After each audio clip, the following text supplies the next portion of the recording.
President's Day is being observed today, February 20, 2017. On January 15, 1968, President Lyndon B. Johnson signed into law a bill that enumerated 9 legal public holidays from New Year's Day to Christmas. High on the list was the birthday of George Washington, the nation's first president, which, under the law, would be observed henceforth on the third Monday in February. Thus, in 2017, on this day, Washington's birth records show that he was born on February 11, 1731. At the time, Britain's North American possessions, as the rest of the British Empire, followed the Julian calendar. Since it did not observe leap years, that calendar had by then fallen 11 days behind the Gregorian one, which Catholic countries had adopted in 1582 and which is in use today. In 1752, the British Empire switched to the Gregorian calendar. Since then, Americans born prior to 1752,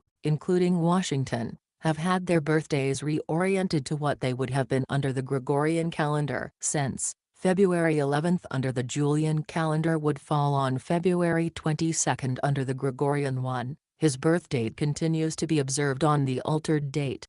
Congress originally approved a federal holiday honoring Washington in 1879. As the first federal holiday to honor an American president, it was celebrated on February 22 until being shifted under the Uniform Monday Holiday Act to the third Monday in February. Initially, only government offices in Washington were closed. It was expanded in 1885 to include all federal offices. As a result, Washington's birthday always falls between February 15 and 21 and never on the 22nd day of the month. It will next be observed on this day in 2023. An early draft of the Uniform Monday Holiday Act would have renamed the holiday to President's Day to honor the birthdays of both Washington and Abraham Lincoln, the nation's 16th president, but this dual approach failed in committee. The bill that signed into law kept the name as Washington's birthday.